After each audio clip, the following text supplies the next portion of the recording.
I'm waiting to hear. Okay, cool. Welcome back to another episode of Paranormal, the New Normal presents Paranormal Primetime. And we have an episode for you tonight. Of course, I am joined by Malachi as always. I had to summon him this week, though, guys. I had to summon him up here from hell to do this episode. He was down there with his buddy. He's going to talk about it in a little bit. Yeah, buddy. How Supernatural fucked that up. And we can blame it all on Danzig.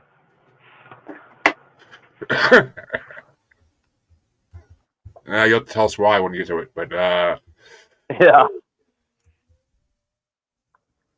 But let's get right to it. Jump into your episode, man. I know you're dying to talk about it. Okay, so I had what did I have? It was season 4, episode 7. It's the Great Pumpkin Sam Winchester, which I will say, perfect name for this episode.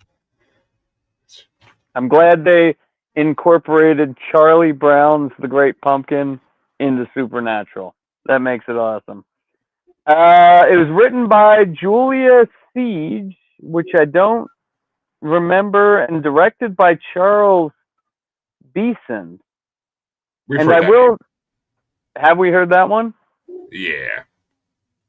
I will say I've seen this episode a million times, so kind of lackluster on me, but overall it's a good episode. It starts out with some dude eating candy, and we get the whole bullshit razor blade, choking to death, dying crap. Sam and Dean go to investigate the death of Luke Wallace. And while they're in there investigating, Sam's like, "Hey, did your husband have like a mistress or something? Who'd want to do this to this guy?" And the wife gets really pissed. Of course he wouldn't have a mistress. And that's when Dean finds a hex bag. So as they're driving back to their motel or to get lunch, whatever the fuck they're doing, Sam finds gold thread and an herb that has supposedly been extinct for, this is saying 200 years. I thought they said like 600 years in the actual episode. They said like 600, yeah. And some old-ass Celtic coin. And the charred finger bone of an infant. And that's where Dean's like, "Ooh, sick." And Sam says, "Don't worry about it. This baby died over 100 years ago." Which, like, I don't know how you'd feel about that, right? It's still a baby, but, like, motherfucker'd be 120 by now. But that... Get him out of my goddamn room! But that would have to mean that someone killed a baby at some point. Yeah, I get it. But this all indicates that it's, like, a more powerful witch than they've dealt with throughout the season. Or seasons. So I think, like, the last time Dean still came back with, like, "Ooh, witches, skeevy." And I think he did that. That was only 4 or 5 episodes you and me did ago, right? Yeah. Where they had that coven with Lilith. That was last season. I just edited that. Yeah, but it was only a couple weeks ago for us. A good 6-7 weeks ago. That's how many episodes I got to edit, so. Yeah. We are flying through this shit, right? Okay, so then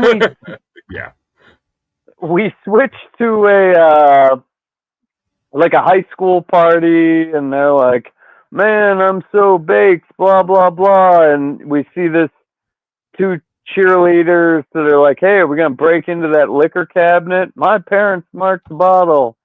And so they don't break into the liquor cabinet.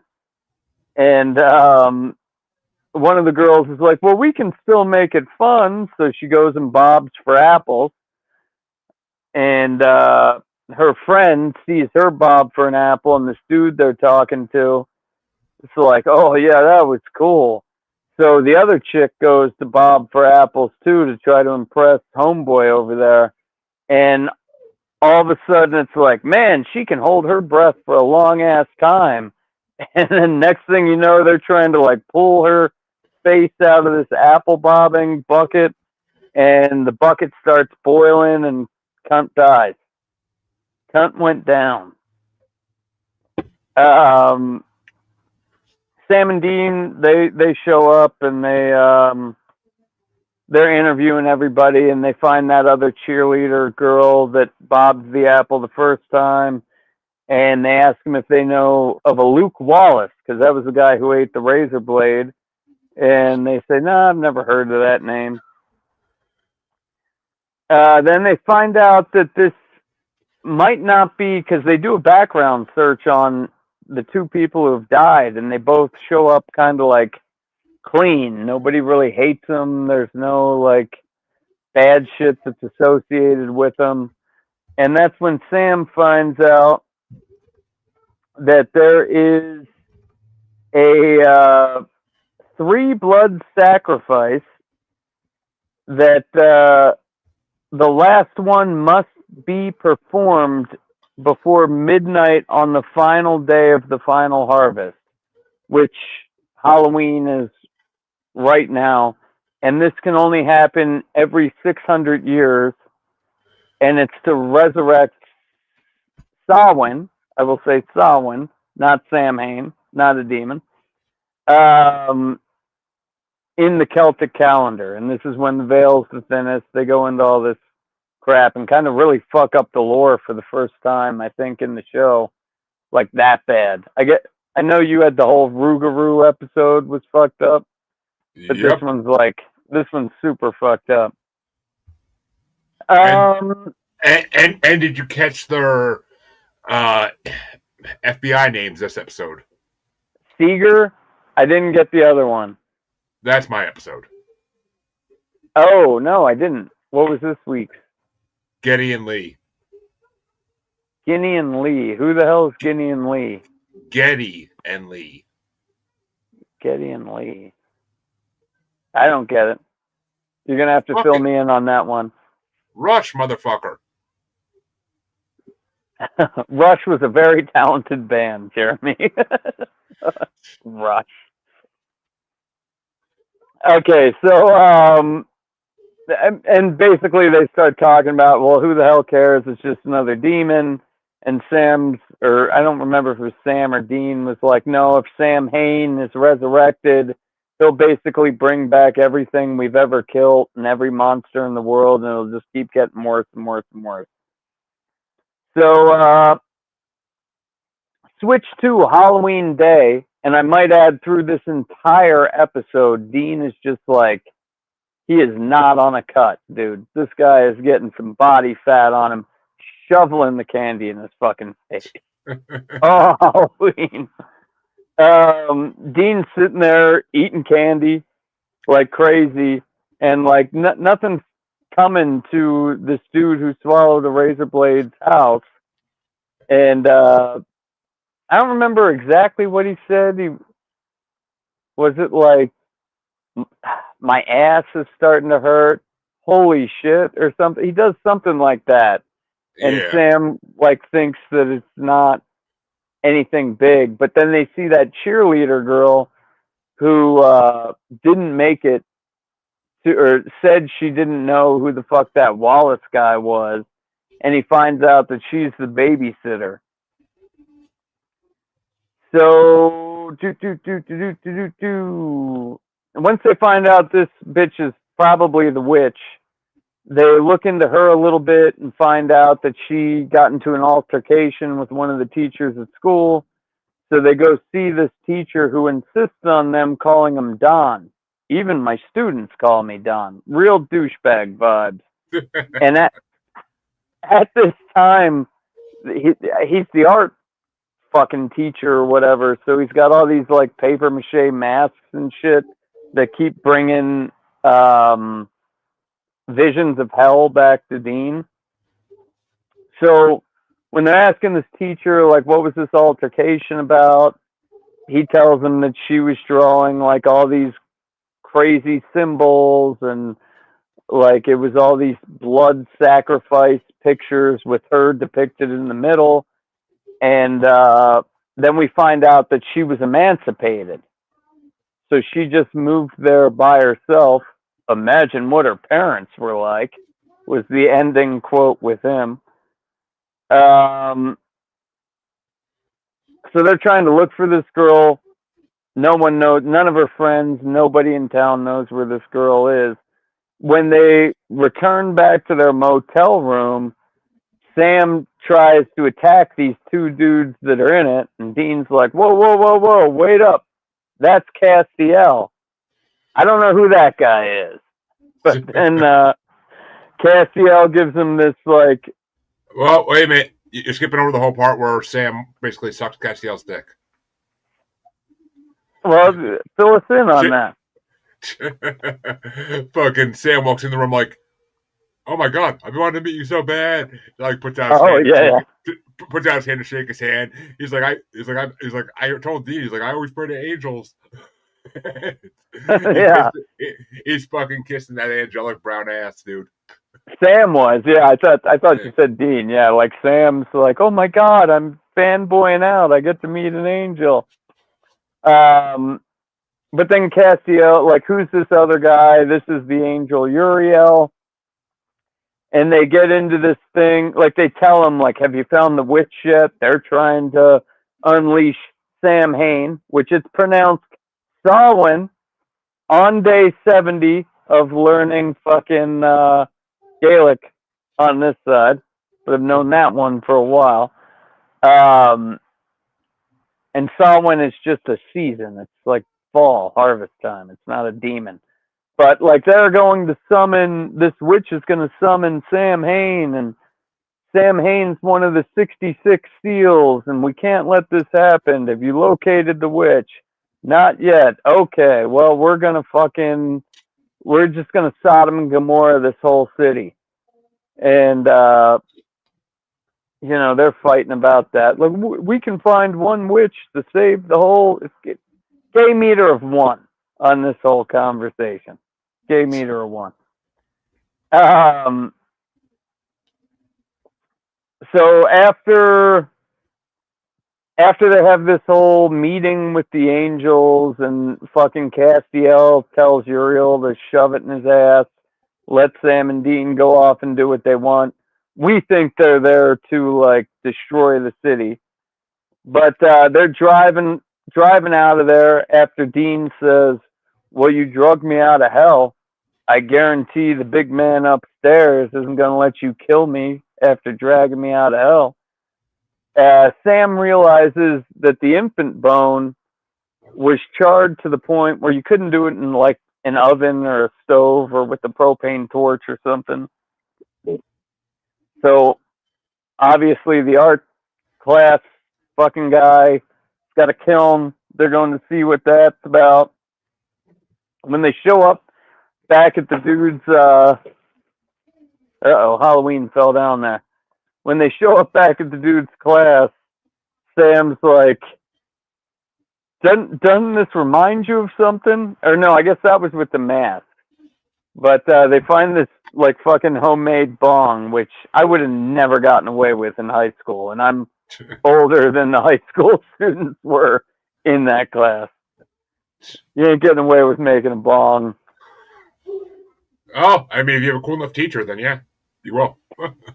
What, did you have an elective where, like, I went to a shittier school, I guess. I didn't have glass blowing or anything. I had electives. I never was an art. I never was an art person. I fucking hate art. Did you guys have any, like, glass blowing in your high school? Not to my knowledge, no. But I also wasn't looking for it, so I don't know. We didn't even have a fucking auto shop. The coolest one was photography. We had it. You could go half day to, like, a tech school, which I did that for culinary, but for 2 years. But you can go half day to a tech school, and one of the things they had auto body, and they had shop, and they also had small motors. I went to ninth grade. I was in a high school that had like an actual industrial tech with tools. I got expelled from that school, and then the Of course you school I did. was at the rest of the time, I joined industrial tech again. It was all workbook shit. We didn't make one fucking project in industrial tech. Tch. Fucking lame, dude. Okay, so where am I? Children's bones don't. Yeah, okay, so they. Where the hell am I? Hex Them breaking, bag, two them breaking into, shards. them breaking into the art classroom. Oh, okay, yeah. Before that, on the ride, Dean or Sam's like, "Yeah, these angels are dicks," and Dean's like, "Yeah, Told you. I told you." So, as trick-or-treaters go about their business, Sam and Dean interrupt Don sacrificing Tracy in his basement. All right, So, you skipped the whole fucking part. You skipped the part where they break into the art classroom and they break open Don's desk and they find all the baby bones in a bowl. okay. So after that happens, what Jeremy just said, they find Don trying to sacrifice Tracy, and I would have immediately thought Tracy was in on it too, right? That was suspect number one. But they just fucking from the back shoot Don a million times and release Tracy, and she's like, "Oh, thank you, this crazy son of a bitch." Find out it's her brother from 600 years ago, and he can't. I thought his incantations were better than Tracy's bullshit. Yep. But so Tracy completes the spell, and while they're down on the ground, Sam gets the idea to just like rub blood all over their face. And when Sam Hain comes up, Sam Hain can't see him. And then when he walks, well, he kills Tracy. You know, there's this back and forth. You're the most beautiful thing and snaps her neck. I just snaps her fucking neck. Yeah, And it's then he his walks off. It's his sister, and he fucking makes out with her before snapping her neck. Well, it's not sister anymore, because were they taking bodies? Because there was a whole part, too, where he was like, well, if you could come back in any vessel, wouldn't you take a hot cheerleader? And Dean's like, yeah. Yeah, I mean, yeah. So he snaps her neck. Sam and Dean aren't seen because they got blood on their face. And then Dean's like, how'd you know to do that? Sam's like, I was just guessing. You were just guessing? What the fuck? Where would you go if you were going to try to raise all the dead? Let's go to the cemetery. Well, no, and Sam says, though, he says, according to legend, Sam Hain, people started wearing masks on Halloween because Sam Hain couldn't see through the mask and it blinded him. You are right there. You are right there. So they go to the cemetery, and Dean's like, don't use any of your freaky powers. We've got Ruby's knife. You don't need, the angels told you not to. Don't use Ruby's freaky powers.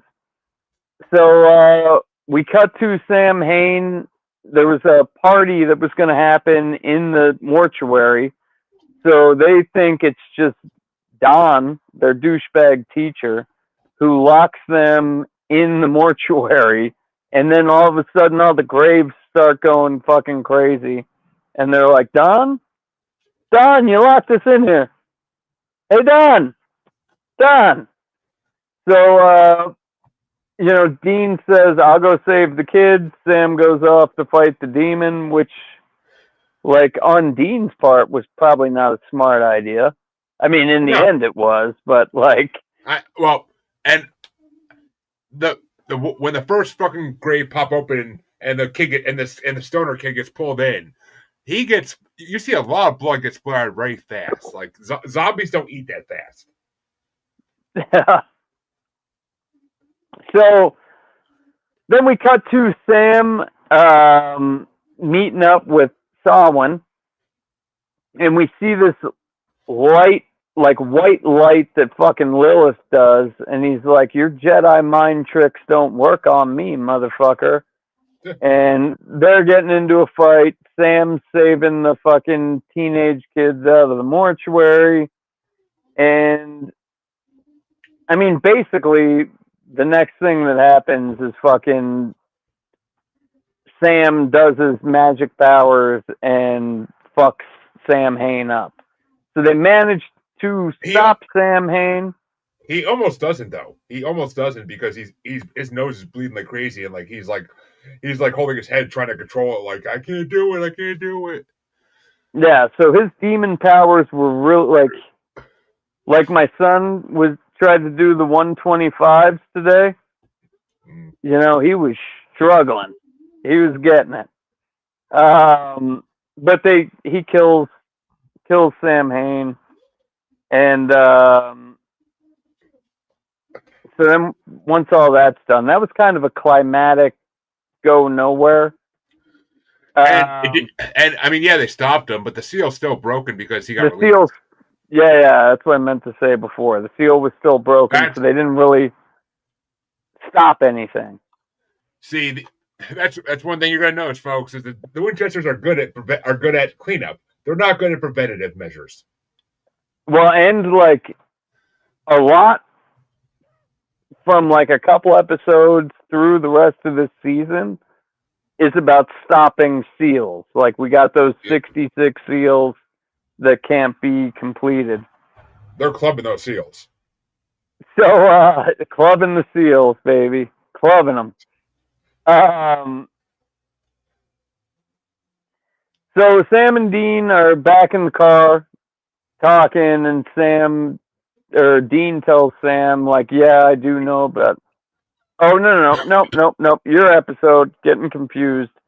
So Sam's back in the apartment, or the motel, and Uriel, the fucking Sodom and Gomorrah angel, shows up and says, why don't you ask your brother about hell? Because he remembers everything. And you forgot to mention, Uriel introduces us to a new catchphrase for humans, mud monkeys. I did, man. I like mud monkeys. That's funny. Yeah, that was a good one. Calling us mud monkeys. But elsewhere, Dean is just sort of like sitting in a park watching all the kids and families, and like, well, I might have like fucked up on God's end, but at least I saved all these fucking people. And that's when we get into this Castiel showing up, and there's this conversation. And I wouldn't say this hit a gay meter, but Castiel's like, you mistake me, Dean. Like, I didn't want to wipe out this whole city. I have questions too. Like, what are my orders? I have no idea what's going on. And then Castiel reveals to Dean that my orders weren't to wipe out the city. My orders were to follow you to see what you would do. Which is going to come into play, like, when we learn more about God. That's really funny. Yeah, and this episode is when Castiel's character started winning over people, and why things evolve the way they do eventually. So, and Castiel says he doesn't envy Dean. Of course, he like having to go through the decisions like that. And I will say that the scene where the nurse dies bobbing apples is a homage to Halloween 2, because Michael Myers kills a girl dressed as kills a nurse the same way. I think I've only seen that once. I don't remember. I thought that would be your favorite part of the episode. I mean, I'm used to girls going down bobbing for things and losing their breath, but you know. What can I say? But I would give this...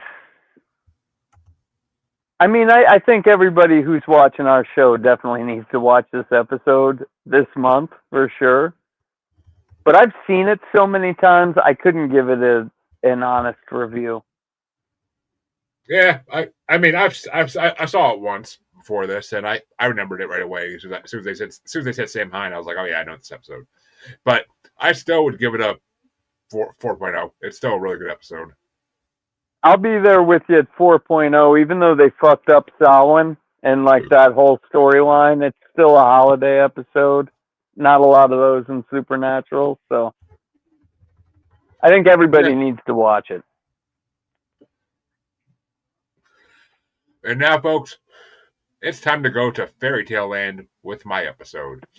And my episode was season 4, episode 8, Wishful Thinking. Hilarious episode. Yes, it is. Written by Ben Edlund and Lou Ballo, which I'm pretty sure we heard both those names before. And directed by the great Robert Singer, Bobby himself. But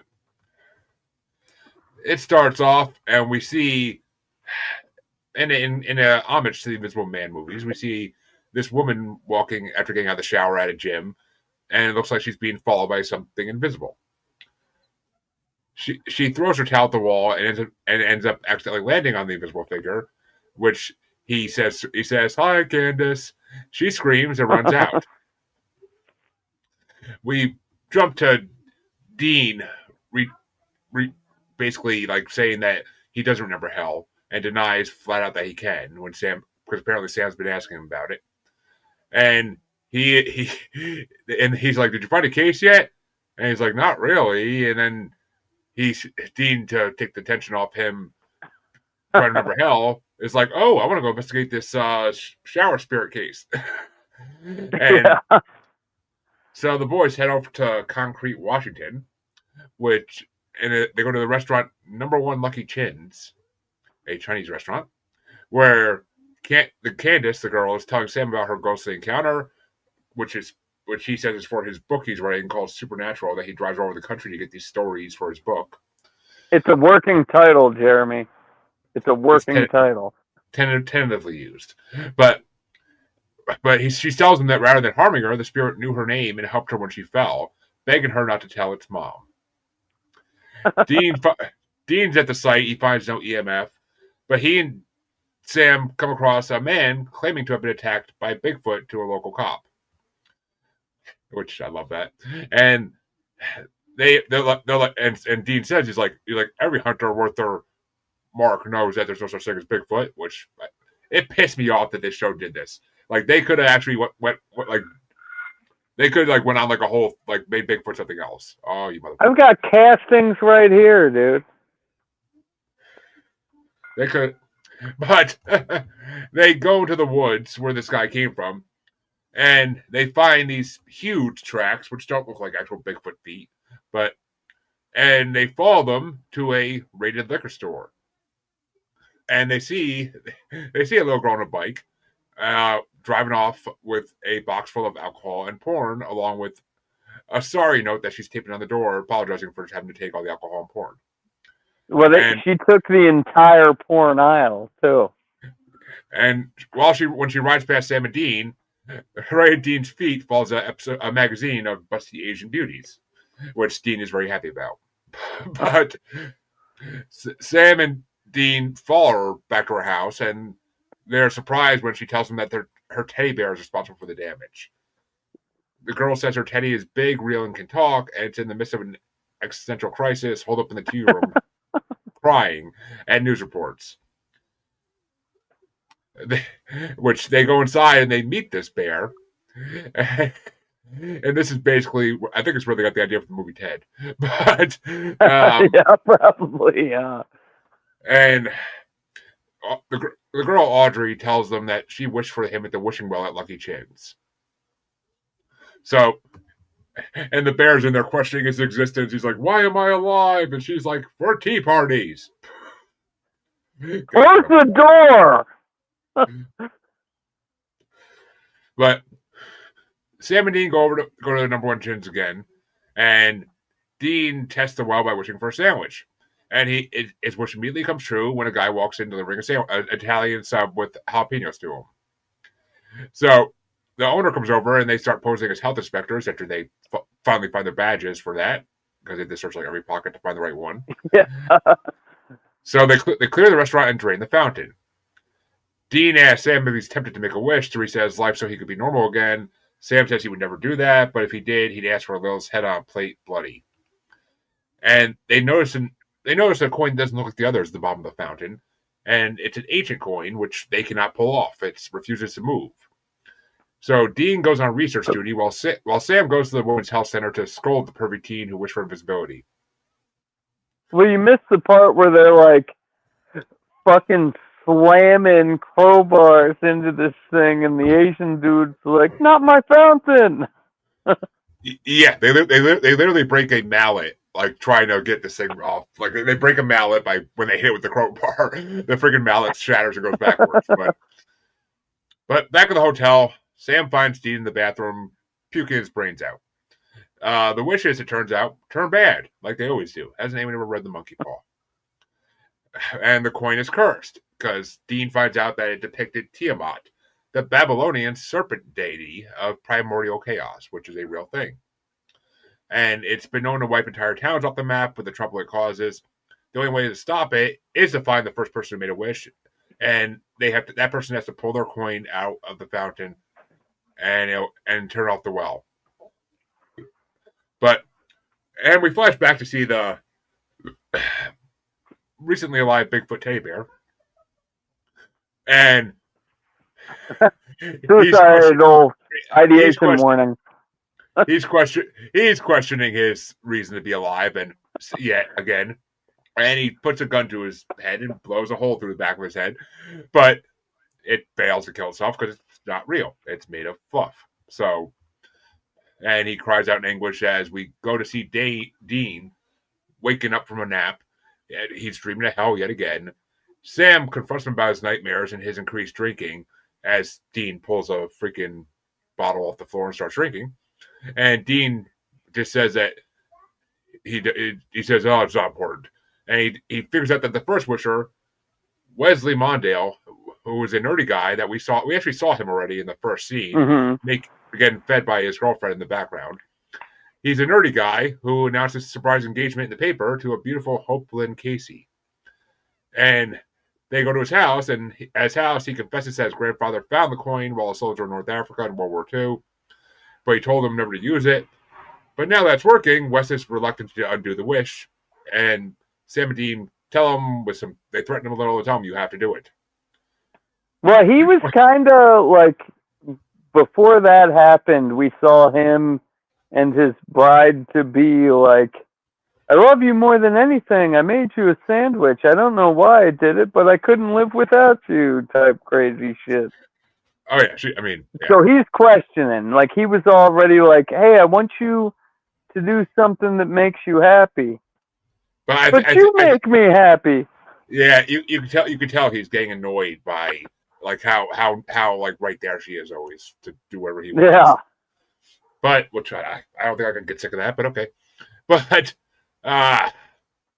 when they get back to the restaurant and they see this small kid, Todd, who we saw earlier in the show, episode 2, who getting chased by bullies because Dean yells at him in the earlier scene, "Run, Forrest, run!"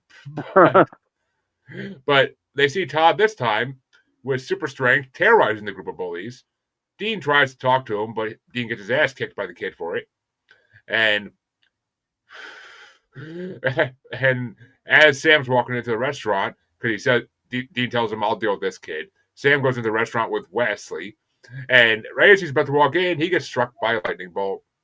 And Hope walks out after she wished that no one would take away her love for Wes.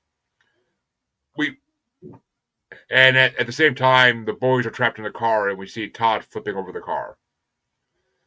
But Wes removes his coin from the fountain, which reverses all the wishes in town.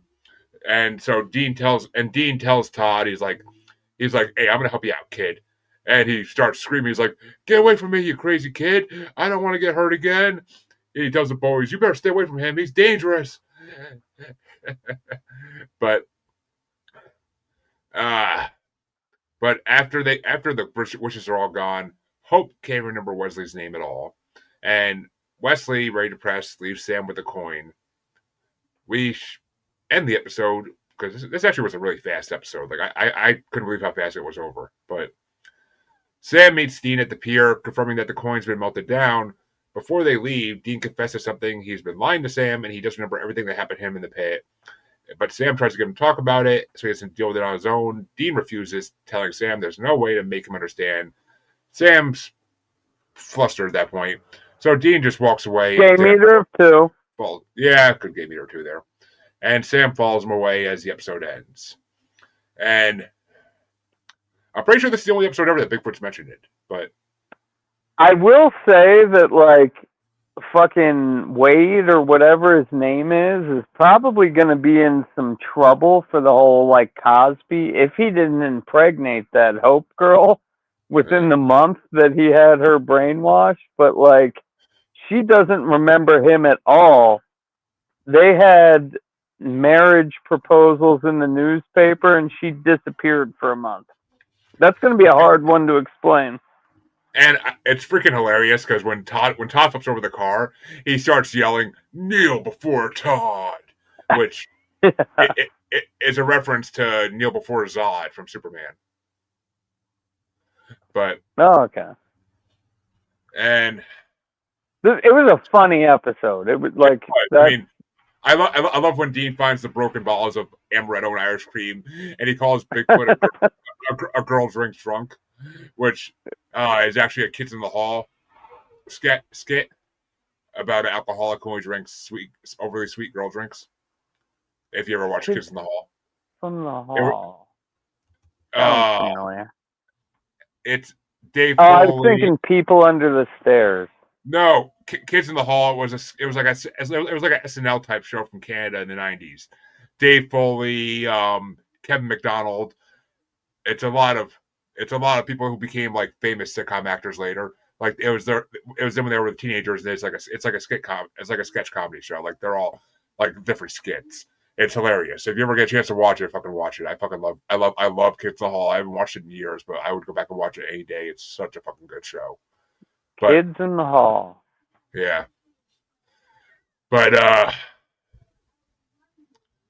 and the actress who played Hope in this episode co-starred with Jensen Ackles, Dean, in the CW series Dark Angel. Dark Angel? I didn't... And Jenkel was in that? Yep. She like Angel, the Buffy spinoff? There was a Dark Angel? No, it was called Dark Angel. I don't think it was anything to do with Buffy, but she also was in 2 other episodes of Supernatural as she played the title character in another episode, and she played the shapeshifter victim in Skin from season 1. Okay. Made some money. But apparently, when in the beginning of the episode, when Dean shows Sam about the local lottery winner in the Concrete News Daily, the guy who won, George Newman, is the set director for Supernatural, and that's actually a photo of him in the paper. They did it for just for the episode, but he didn't actually win the lottery, because I know it said like lottery winner forgery or something, like we saw at the end. Yeah, at the end they reverse it, of course, but yeah. And well, what would you rank this one? I'd at least 4.5. I thought it was a super funny episode. Standalone too. You don't need to. I would give it a 4.3. There's way funnier episodes. This was a pretty damn funny one though, so I'll give it a 4.3. And even if you're not going to watch the series, you could watch this episode and it would make sense and be funny. Yep. Which it's a good standalone Monster of the Week episode. But that's not good for us this week, folks. That's 2 episodes down, and I'm pretty sure next week we have a mid-season finale dual episode, because it's getting storyline heavy in the next 2 episodes, so we're gonna have a lot of shit to talk about next week. So if this one was fast, we apologize. Next week might be a little longer. Whoop whoop. Exactly. But I am freezing my ass off on this porch, fucking nor'easter. So we will see you all next week. Have a good night, everybody. Listen to Candace Owens, everybody. Have a great week.